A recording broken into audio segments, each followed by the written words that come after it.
You're listening to the Ask Drone U podcast. You ask, we answer your drone questions. Whether you're here to turn your passion into profit or you simply fly for fun, we're a community of learners and teachers who aspire to achieve greatness. We are Drone U. Hey everyone, and welcome to another edition of Drone News, brought to you by our good friend, the Flying Dutchman, and myself, also known as Taken Flight. Now, before we get into this week's drone news, as many of you know, Drone U is really trying to help all of you. Now, while the standards may be high, well, that's because being a pilot comes with high standards. But that being said, we like to make sense of things for people, and we like to help people. As such, we created a survey that we would like to ask you to answer. And these are all about questions about the drone jobs that you're taking on, your thoughts and feelings regarding remote ID, and your level of satisfaction with the FAA. By providing really good information to us, you can help us actually disseminate that information out to other people. Well, why? Well, because it helps us educate your clients. It helps us really understand where the populist momentum is inside of different verticals in the industry. So I ask you, please take a second to fill out that survey. The link is below in the description. I promise it won't take more than 15 minutes of your time. And think about this, as we all aggregate data together, this can really help all of us make sense of the industry that we're in and help us bring in more drone jobs. So I ask if you'll help me. Anyway, Haya, how are you doing, my friend? I know the news out there and the rumors out there are that, you took a really bad fall off of a moving train. Is that right? Not of a moving train, but of a moving skateboard. I had one foot on the ground accidentally and one on the board, so I went in a full split and tore off 3 tendons of my hamstrings. So I'll be having surgery on Tuesday, which sucks, but not much I can do at this point, so it is what it is, I'm afraid. It is, and even as I sit here and think about you doing the splits on a skateboard, it just doesn't even, I can't even speak well about it, it's just awful. I'm sorry, my friend. I couldn't speak either for about 15 minutes right after it happened. It hurts, and it was pretty bad. Yeah, well, yeah. If there was one time to be couch-ridden, it would be right now. Yeah. Yeah. Yeah, right. Which brings us to our first story in Drone News this week.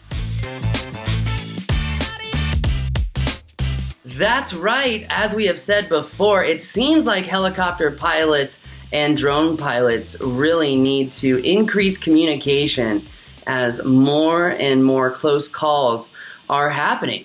And even as this particular close call happened right after the rallies in Tulsa, Oklahoma, it seems that the news that covered it, ABC News 8, well, they might be providing a very flawed outlook on who has access to the airspace, as they insinuate that it's controlled airspace and no one can fly there. That could not be more wrong, ABC 8, and I'm actually quite disappointed because as a news agency, I'm surprised if you don't have a drone team and know that yourself.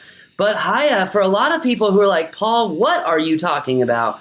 Let us know. What's going on here in Tulsa, dude?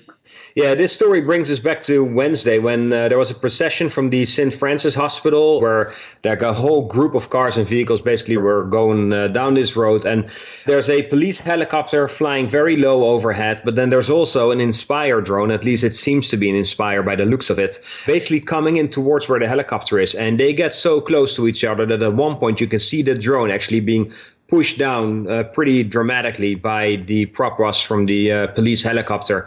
Based on the footage, it seems that the police helicopter pilot might actually have seen the drone because he seems to be veering off towards the right. There's not a lot of information. The video itself was captured by a bystander by the name of Sean Thornburg. He just happened to be recording the procession and then moved his camera up to where the helicopter was and he saw the drone. And it's one of the closest calls we've seen. I mean, there's been 2 other cases where we've seen really close calls. One was close to Miami on the beach where this helicopter came out of nowhere and basically flies right underneath a drone. And there was another one also at Niagara Falls about a year ago, I think. But this is the third video where we see how close a drone and a helicopter can get. And luckily, this is a near collision. Nothing happens, but a little closer and it would have been a collision for sure. Like I said, it seems to be an Inspire drone just by the looks of it. We don't know if it's an Inspire 1 or 2. There's no information there really. Of course, what's important is that as a drone pilot, when you're flying an unmanned aircraft, you have to give way to any form of manned aviation.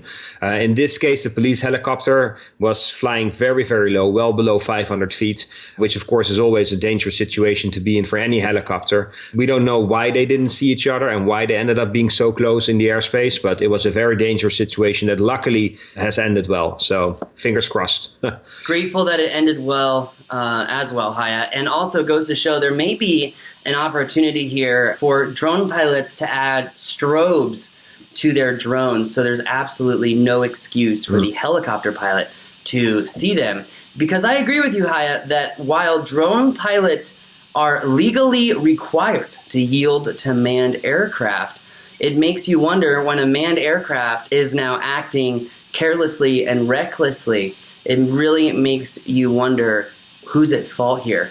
And I'm happy to see that humility prevailed, happy to see that nothing happened here, because as we have learned from other investigations with drones and helicopters, if the drone is flying legally and does yield to the manned aircraft, but the helicopter agitates or becomes aggressive with the drone, it is now the helicopter who is at fault and who could lose their license. We've already seen examples of that from various investigations. And in fact, Haya, this brings me to my next piece of news, which I forgot to mention to you, so I apologize. But recently, the NTSB released reports about, do you remember the story in LA where a helicopter said that it actually had hit a drone? Well, after the reports had come back and the investigation had come back, it looked like there was a material transfer of polycarbonate that was actually, that is consistent with the size and shape of a drone. In addition, there were puncture marks on the helicopter itself. And the size of those puncture marks were consistent with the motor rods that you would see at a phantom-sized drone. That being said, the NTSB is concluding that it is indeed plausible that a drone did hit this helicopter, but they did not showcase whether the drone was flying illegally or not, as, well, they couldn't find the drone. That story happened at nighttime, wasn't it? Over LA. I can't remember, to be honest with you. So. I want to say it was like civil twilight, but I do not remember. And I don't have the story in front of me because I already have it half written on the site and I haven't published it yet. So, I mean, there has been a collision between a police drone and a police helicopter in Canada. We've had the Black Hawk helicopter off of Staten Island here in New York that collided with a Phantom. I mean, there's been a number of situations where helicopters and drones either collided or were way too close in the same airspace for a safe situation. I think what you pointed out earlier about putting a strobe on your drone, I think it's very smart. I mean, that might also be required, I think. It would be a smart move to do so, at least, because for one, your drone will be much more visible for anybody else in the airspace, but also flying the drone yourself, you would have a much better sense of where your drone actually is. So having a strobe on your drone, even though it's not a requirement in all circumstances, I think it would be a smart idea to do. Yeah, no, it makes you actually wonder, would that, if you had a strobe during daylight, would that increase the visual distance that you could see the drone, thus increasing the very vague visual line of sight requirements from the FAA? Now, to clarify for drone pilots out there, if you are flying at civil twilight, yeah, you need a strobe. It's not just for night flying, and it's not just for those people that have nighttime waivers. If you are flying during civil twilight, make sure to have that strobe on. But Haya, very, very interesting piece of drone news. It also goes to show maybe the FCC should reconsider those radio rules so that drone pilots could get on the radio right there and let the helicopter pilot know we are yielding, we're getting out of the way. Because as we know in many different relationships, even personal ones, that communication is key. Moving on to our next piece of drone news. It looks like Mexico has once again showcased that it is a more developed country than the United States as it allows for delivery of PPE. Hiya, what do you have? Yeah, I mean, if there's one silver lining with the whole coronavirus pandemic, it's that drones are being pushed to the foreground. And it turns out that one of the most effective ways in which we can use drones is to make urgent deliveries to remote areas by delivering products with a drone. This is exactly what's happening in Mexico, where they are delivering antibacterial gel, face masks, gloves, 3D printed face shields and other medical supplies by drone to nearby hospitals. And this is being done by Syncronia Logistica, which is a logistical company. I'm not exactly sure about the drone flying rules in Mexico. I mean, it wouldn't surprise me if they're more lenient than they are here in the United States. But in this case, they're using drones, and they're using either a Matrice 200 or 210 with almost like side pouches attached to the landing gear to fly these supplies. So a very simple and practical solution. This doesn't require a new type of drone. I mean, there's no real rocket science involved here other than your ability to fly a Matrice drone and safety, and having these pouches mounted on the drone that will help you to make these deliveries. We know from Zipline, the fixed wing drone delivery company that's mostly active in Africa, but also here in the US, how with drones, how much more efficient and faster you can get urgent medical supplies to where they are needed. So to see this kind of taking hold and then seeing this being used in other countries as well as here in the US, I think is a great thing. And I hope that, let's say, at least in the US, that the FDA will think about, okay, how can we make this easier for companies to do? How can we allow people to actually make deliveries by drone? We know that under certain circumstances, you can already do it with your Part 107. But I think the real benefit comes when you can actually make deliveries to many different locations, including customers or people in need.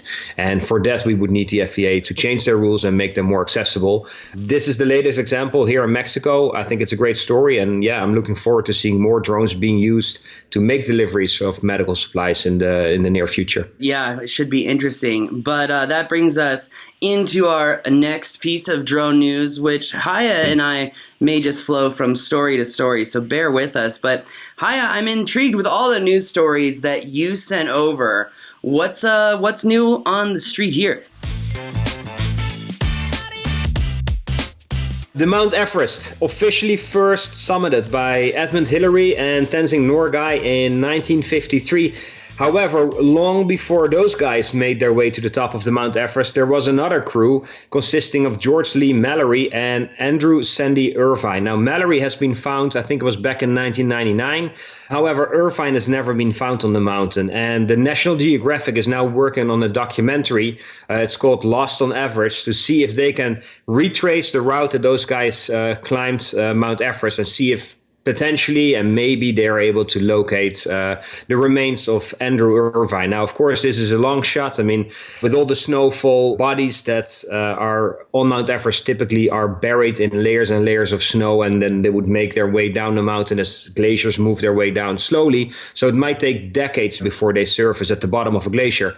This expedition with Mallory and Irvine took place in 1924, so that's almost 100 years ago.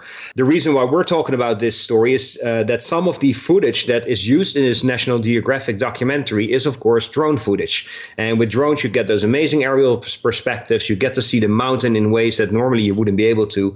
And they're trying to retrace the expedition from an aerial perspective. I think it's great. I think it's a very cool application. And of course, for a DJI Mavic 2 drone to be able to fly at those altitudes is pretty impressive. I mean, they had the drone up at 28,300 feet, which I think is only 700 feet shy of the top of the actual Mount Everest. So the fact that they're able to fly a drone in such thin air conditions is pretty impressive. I think in this case, I believe that the DJI drones are limited, so you wouldn't be able to take off at those altitudes. I think they probably modified the drone, or they might have worked with DJI to get that drone to be modified. But yeah, flying at those kind of altitudes is a whole different ballgame. I can see the temptation of wanting to have a drone there to be able to show that amazing surroundings that you're in. So I totally understand that part. I would think it's a totally different ballgame to be flying a drone up there for sure. Whether it's the safest way to fly a drone, Probably not. I have no idea what the legalities are in terms of using a drone in that specific airspace. On the flip side, if you were to crash a drone down there, your chances of hitting a human being are probably slim to zero anyway. So very cool drone footage. I haven't seen the documentary myself yet. I think the first episode is actually out, so I'm going to check it out for sure. And if you want to see some amazing aerial footage of the Mount Everest, be sure to look into this. Yes, it is a very cool story. And in fact, it does bring up another nugget of news that we have, as I'm kind of limited in how much time we have for this week's news show.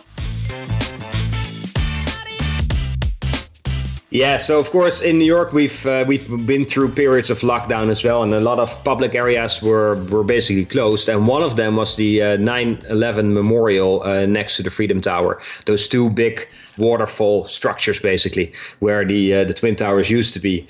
That location in itself, of course, is a very special place. It's very impressive. Those waterfalls are large. If you've ever been there, you would know that. When you walk up there, it's not like your average monument. I mean, it's a very special place in that sense. Now, of course, you're not allowed to fly drones in New York City, pretty much period anyway, because of a decade-old law that prevents you from legally taking off and landing your drone or any other aircraft. But on top of that, at the 9/11 memorial, there are different rules in place as well. And you can't even ride a bike or a skateboard at that location, let alone fly a drone. However, during the coronavirus shutdown, one company called All Island Aerial was actually allowed under supervision to create aerial footage of the 9/11 memorial, basically to support the whole memorial and basically get some attention to it. Kevin Coughlin and Jinsub Lee were actually flying their drone, and they created some amazing aerial footage. At certain parts in the video, you see the drone hovering right over the actual or one of those waterfall structures. I think it's amazing. If you haven't seen it yet, I would encourage you to go check it out. You'll find the article on Drone XL. The video is also on YouTube. If you've never been to 9/11 Memorial, then this will be probably one of the most beautiful and most impressive ways to see that monument. It's really breathtaking, and it's amazing that they were able to do this in partnership, of course, with the state of New York, because this is not a place where you would normally just launch any kind of drone, really. Yeah, I could not agree more, which brings us into our next story. Haya, what came out and what's got people excited? Let's start with the good stuff. Let's start with the drone itself. It's called the Anafi USA. It's designed in France. It's built right out of Boston, so in the United States, and it still contains parts from China. Shocker. Yeah, exactly. What electronics product does not contain at least one part that was made in China? But anyway, let's forget about that for a second. It's a very cool drone. It weighs about 500 grams. It has a wide angle lens and a tele lens that are digitally combined, just like you would see on any smartphone nowadays. It allows you to get a very wide angle shot, but also zoom in. And in this case, you can zoom in 32 times. So you can be miles away from something and zoom in and still get a pretty decent shot. It has awesome stabilization. It's also combined with a FLIR Systems thermal sensor. So not only do you have your regular footage, but you also get a thermal view. So for, let's say, fire departments or first responders or the military, a drone like this that's lightweight, that's foldable, that's easy to deploy, easy to take with you, but has these kind of capabilities where it's quiet, it's lightweight, it's small, it has 30 times zoom, it has a thermal camera, it starts to become really interesting. Now, one of the main concerns that some government agencies have with Chinese-made drones, or more specifically DJI drones, is that the parts are made in China, and they don't really trust whether any of that data might leave the drone and somehow end up at the Chinese government. Parrot has kind of turned this story around and is trying to use it to their advantage. So what they've done is they encrypt all the data on the SD card. So if, let's say, your drone unfortunately would crash and is lost somewhere, anybody finding that drone wouldn't be able to get any of the footage of the actual aircraft because it's all encrypted. The connection between the aircraft and the controller is highly secure as well. So Parrot has tried to make this the most secure drone specifically for use by the military and other government agencies. Now, here's where the story gets interesting, because Parrot knows that DJI is under fire from the US government. And what they've done in their marketing campaign is they've been pointing this out and saying, hey, well, do you guys trust Chinese-made drones? Hey, do you guys trust drones that are made specifically by DJI? And I think if you're promoting a new product, especially if it's a very promising one with specs like what you would find on the Anafi USA, then there's no need to play off a competitor and kind of push them down in order to make yourself look better. You got an amazing product, showcase the product, show what it can do, and stand on your own 2 feet.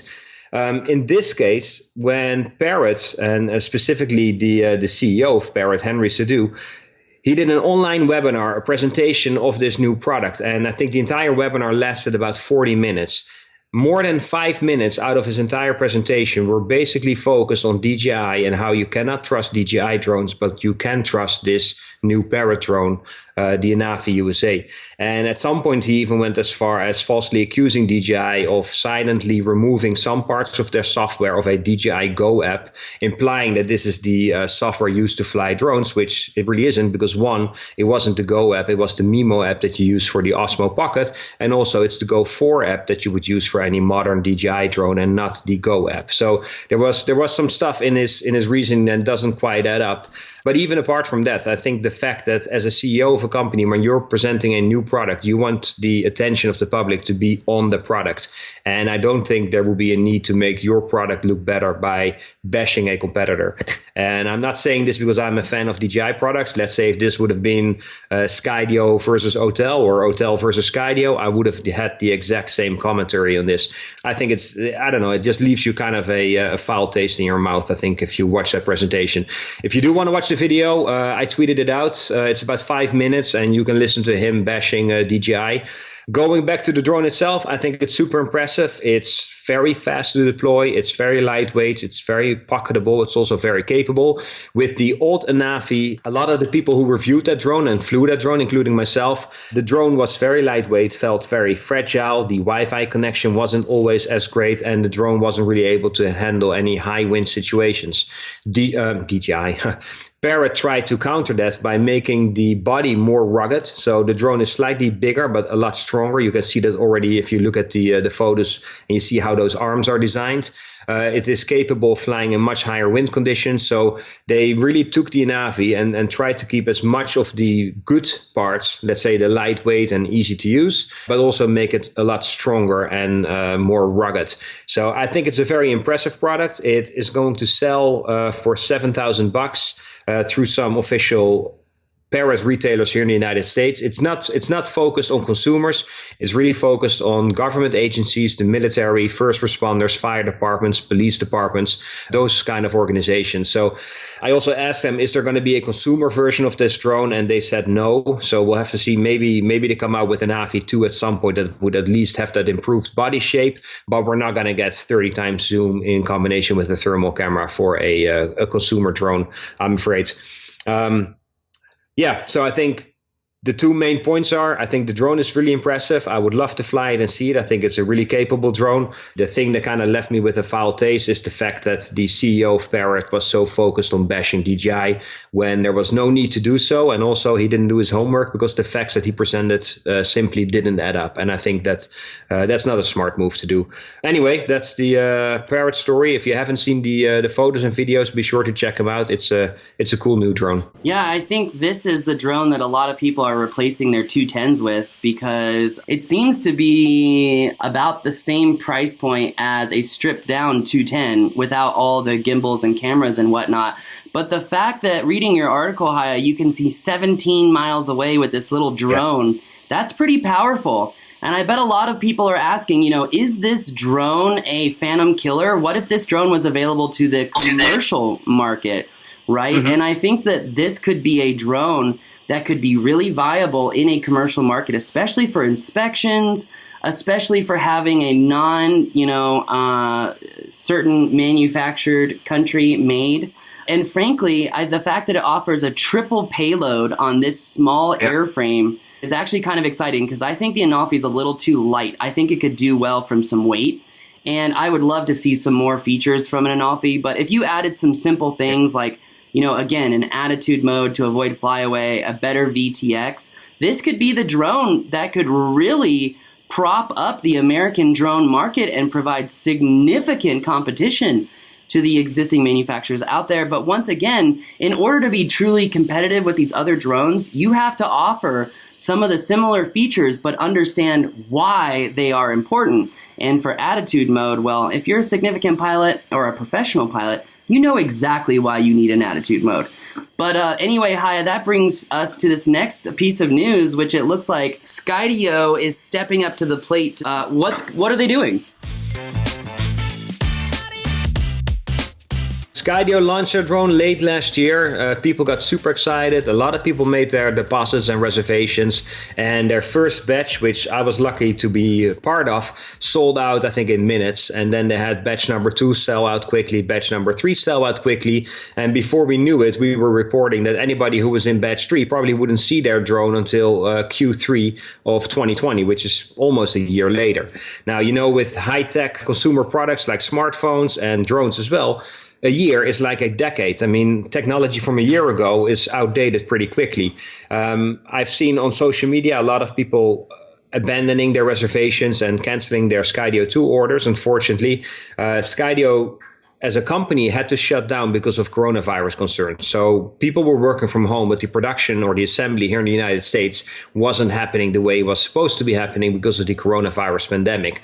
And the good news now is that Skydio has been able to ramp back up. So they're back producing drones. Of course, there's a big gap in terms of time. They say that they're going to be able to catch up come September. I don't know if that necessarily means that all the orders, so batch 1, 2, and 3 will have been fulfilled by September. I mean, having production back up, but also shipping drones, of course, is then the next question.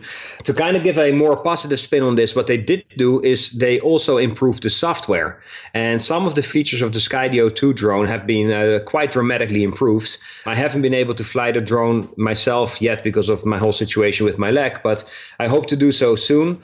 One of the things, for instance, that they improved is the tracking distance that you can use with the Skydio 2 when you use the beacon. That used to be only 10 meters. Now that's been increased to 40 meters, which is really cool because let's say if you're snowboarding or you're riding a mountain bike, now you're able to have the drone positioned much further away from you, still track you, and then get your action as well as the background and the scenery into vision, which I think is really nice. There's a whole range of other improvements. I think it's too much to go through all of them here in detail on the show. Go to Drone Excel, check it out, or go to Skydio directly and check it out. If you're still in line waiting to get that drone, if you really want it, be sure to keep that spot. On the flip side, with all the other new products that have come out since then, like the DJI Mavic Air 2, but also the Autel Evo 2, I can totally understand why people would abandon their order or their reservation and move on. I mean, I think Skydio came out with an amazing drone, but to have to wait almost a year to actually get your hands on the drone that you ordered, kind of dampens a lot of people's enthusiasm, I think, for any new product. So it's really unfortunate. I hope they're able to ramp up quickly and get those drones out the door. Couldn't agree more, Haya. Well, lots of news this week for sure. Lots of news this week. And excited to be kind of back in a rhythm with you. So want to say, first of all, thank you for sticking with the news show because it's been a lot of fun. People are getting a lot of information from it, and it seems to be a favorite. So before we go, everyone, if you have been enjoying or liking the show, you've gotten some piece of valuable information out of it, do Haya and I a favor. It doesn't cost any money, but do Haya and I a favor. Go to dronexl.com. Check out his page, read an article or two. If you're feeling really loving, really giving, leave him a review. Leave the show a review on YouTube, iTunes, Spotify, wherever you download the show. Yep. Subscribe to the show on YouTube because it helps Haya and it helps myself. So if you're feeling like you want to pay it forward, this is a great time to take the time to pay it forward. Thank you again, and thank you to everyone. That's going to do it for us today. You're watching another Ask Drone U news episode.